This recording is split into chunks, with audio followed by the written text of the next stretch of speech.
I don't know which way to go. For example, if you go back to this problem again with the traveling salesman, if you start at a given city, if I choose arbitrarily city 6, city 12, city 14, blah, blah, blah, blah, blah, blah, blah, then I will, in polynomial time, actually in linear time, I will find a solution. Not the best solution, a cycle solution. Then I could check in polynomial time whether it meets my requirement. If it doesn't, then I have to back up and try a different solution, which will take me polynomial time. So each of the possible solutions are polynomial, but at each step, I have a non-deterministic number of choices which way to follow. That's the problem. So, of course, what people would like to do is say, we'd like to, so if you look, so these are, so what's P and NP again? So P and NP are basically problems for which we know there exist polynomial complexity algorithms, and NP are problems for which we know that only non-deterministic polynomial algorithms exist. But nobody knows any polynomial algorithms for those problems. So therefore, we're going to call, so if we have a problem, we'll call it P1, and P1 is an NP problem. That means that no one knows of an algorithm which is polynomial to solve P1. That's what it means. So we would love to be able to take like a problem like P1, which we think is an NP, and move it into P. How do you make that determination? What is P and NP? It's your first question, and it's already a good one. All right, so how do we make the determination whether it's P or NP? Well, basically, it's very difficult and very easy at the same time. We make the determination basically by trying to formulate algorithms, trying to relate this to other algorithms. If we actually, it's very easy to come up with an NP algorithm. It's really easy. Why is it easy? Because basically, you explode in choices. So you can basically just take this path and this path. So you can see that choices are immense, but you only have to take one of those choices to get to an attempted solution, another one, another one. So these are very, very easy. Because you can say, well, go this way, and then do this, and do this, and then you're finished. And then you have a solution. And if that's not good enough, then make branch differently, if you will. If no one is able to come up for an algorithm, P1, that will be in P. And by no one, I'm talking about algorithm experts, people who are trying to solve such problems. If everybody's in agreement that we can't find one that's in P, then we say it's an NP. But you might say, well, just because this guy and 100 people behind him can't solve it, doesn't mean I can't solve it. I have this great idea, and I just figured this out. I'm going to put this right here. Well, if you can do that, you got some prizes coming for you. Number one, you'll get the Alan Turing Prize. You'll probably get the Nobel Prize, that's like 3 million or something like that. That's pretty good.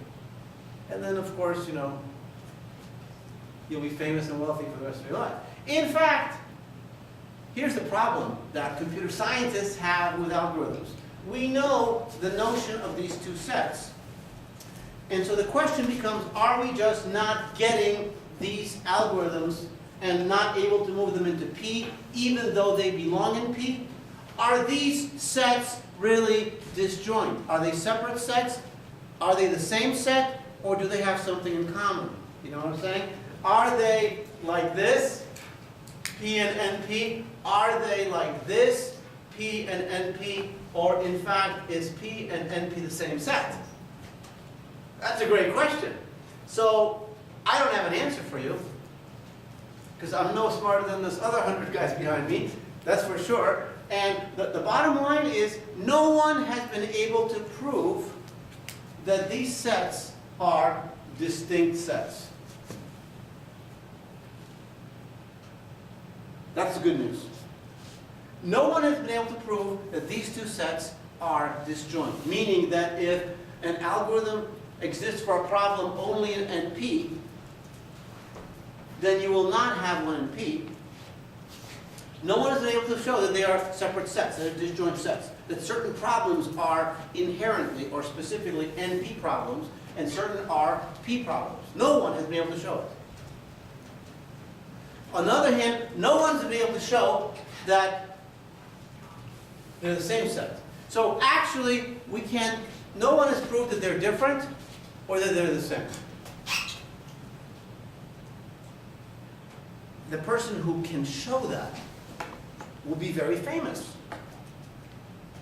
If they show that they're different, then they will be proving something that people have long suspected.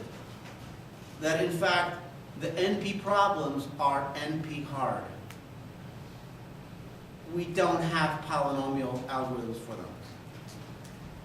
And that person will be famous because they will show something that no one has been able to show, but many people have felt was in fact true, but they weren't able to show it. If you can show, so if you can prove this, very famous. Probably get Nobel Prize and Turing Prize. If you can show they're the same, the ramifications are even more extreme. You're going to get everything that you got over here, but also you're going to change the world. Because all these algorithms that are not feasible all of a sudden become very feasible. You will change what is computable. You will change technology forever in an incredible way. Yeah? Well, why? Is it because P is feasible? Okay. So basically so I'm saying in this case, what I'm saying is that P and NP, you're proving in this case that P and NP are the same set. Here you're proving that P and NP in fact are disjoint, separate sets. Problems are either NP or they're P. Here you're saying, no, we're saying that P1 was an NP, but now I've proved that P and NP are the same, therefore there exists an algorithm for P1, which is a P algorithm. You can prove that the algorithm exists, even if you don't know what the algorithm is, believe it or not. But now we're getting into an area of theory of computation, and I'm going to work that precipice. But I think, so the theory of computation is more theoretical. We're trying to be a little bit more realistic, but this is sort of always in the background. So the important point, Bashar, is that when we're talking about classes of algorithm, so there's another set, which is very famous, which is called NP complete. And I bet you the same people have heard of that too, right? NP complete. So if you've heard of NP, you've probably heard of NP complete. Okay, so let's make sure that we understand what NP complete would mean. We know what P is, we know what NP is. Sometimes we say an algorithm is NP hard. NP hard means, hard doesn't mean, oh, it's so complicated my head hurts when I think about it. Hard means the complexity is non-deterministic polynomial. Even though I understand how to solve it, we can't do it in our lifetimes. So NP hard. So what is NP complete? NP complete is another set of problems. Obviously, they are related to NP. In fact, one problem was taken from the NP set and analyzed by a researcher, his name is Cook. And Cook analyzed the problem and basically said, hey, this problem in NP, and then he took another problem in NP, and he connected these problems to saying these are different problems, but actually if you solve this one, I can transform the solution to solve this one. He chained the algorithm, he chained them.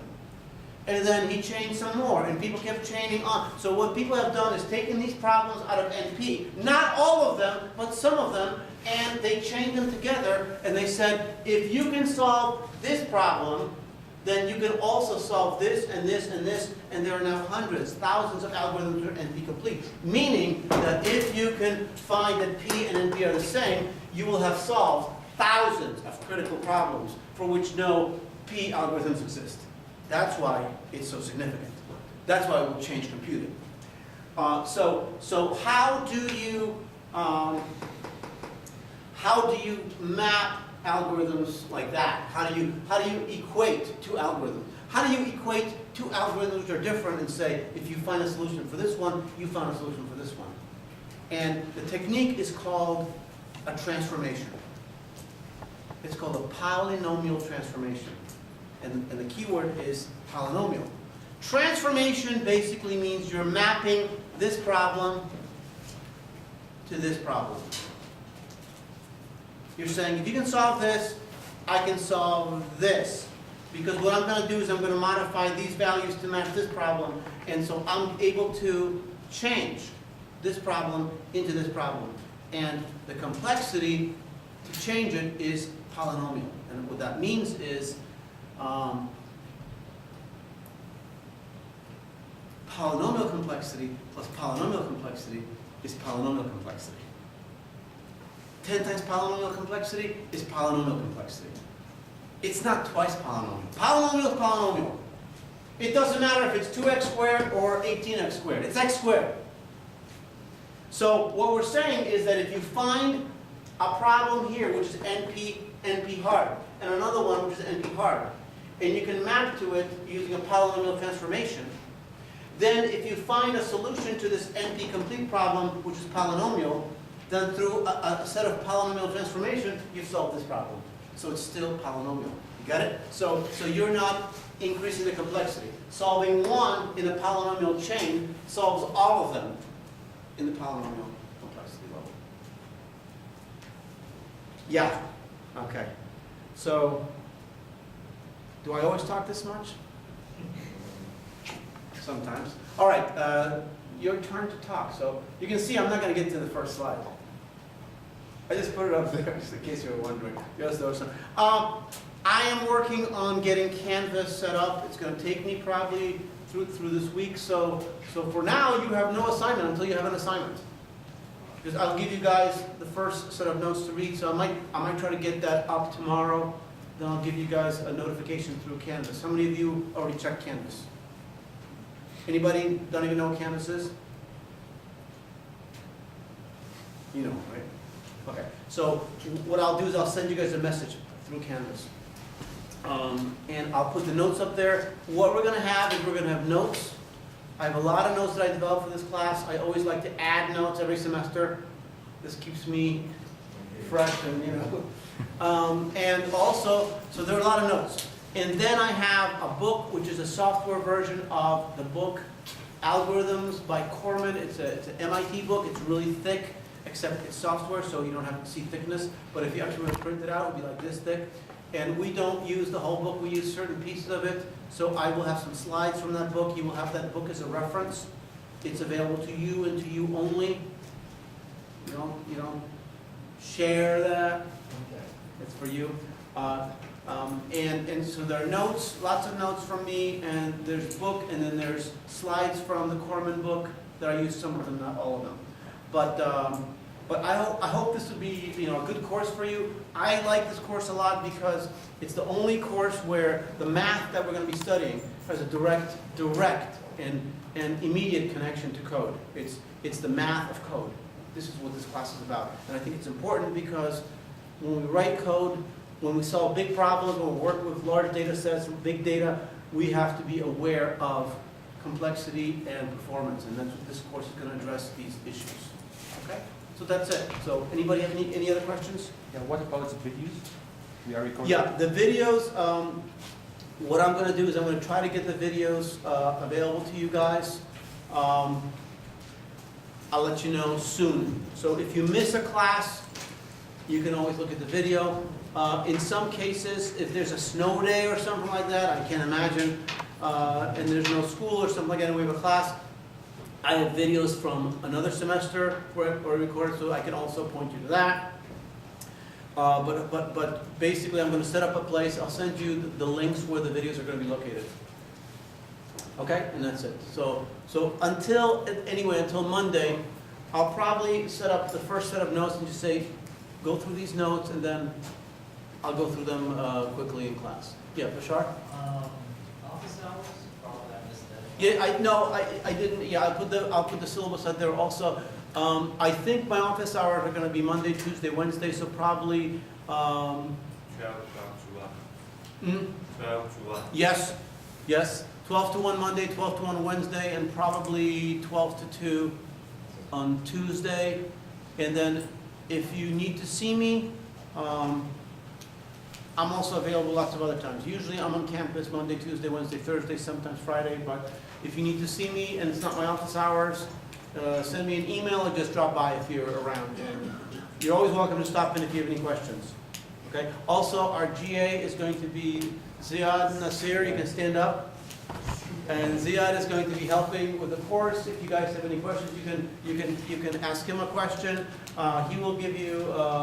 He will send you something regarding to your email. Yeah. I will send email and contact with me if you need anybody, if you need anything or any helps, I'm ready to help them. So he can help you. Certainly see him. You're certainly welcome to see me. My job is to get you guys, like I said, just thinking. Open up your minds, think, solve problems. It's a different kind of course. You're not going to be writing code. You're going to be analyzing code. That's the good part of it. Okay? Thank you very much. All right. That's it.